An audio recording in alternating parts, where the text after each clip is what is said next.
서해 공무원 피격 사건과 탈북 어민 강제 북송 의혹을 수사하고 있는 검찰이 박지원 전 국가정보원장에 대해선 출국 금지를 했습니다. 또 현재 외국에 나가 있는 서훈 전 원장은 입국 즉시 검찰에 통보하도록 조치하기도 했습니다. 취재기자 연결하겠습니다. 오철희 기자. 네, 서울중앙지방검찰청입니다. 네, 검찰이 국정원을 압수수색한 지 이틀 만에 박지원 전 원장을 출국 금지했군요.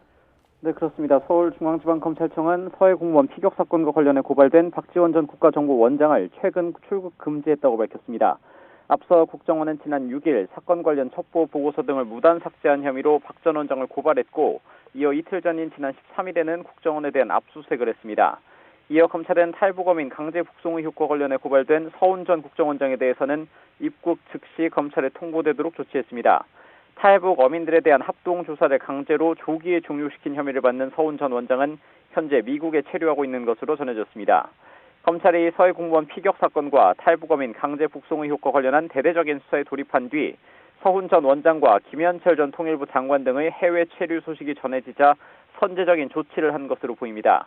검찰은 또 출입 기자단에 전한 공지에서 두 전직 국정원장 이외에 사건 관련자들에 대해 출국 금지 등 필요한 조치를 취했다고 밝힌 점으로 미뤄볼 때 출국 금지 대상자가 더 있을 가능성도 시사했습니다.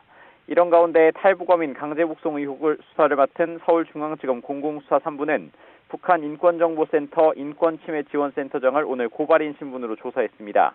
해당 단체는 문재인 정부 시절인 지난 2019년 탈북어민 북한 송환에 관여한 정의용 전 청와대 국가안보실장과 김현철 전 통일부 장관을 비롯한 관계자 11명을 직권남용 혐의 등으로 고발했습니다. 검찰은 또 탈북어민 강제 북송 의혹은 물론 서해 공무원 피격 사건과 관련해서도 이틀 전 국정원 압수수색에서 확보한 자료 분석에도 본격 착수했습니다. 검찰의 서해 공무원 피격 사건과 탈북어민 북송 의혹에 대한 수사가 더욱 속도를 내고 있는 가운데 추가 압수수색 등 강제 수사가 이어질 전망입니다. 지금까지 서울중앙지방검찰청에서 YTN 오철입니다.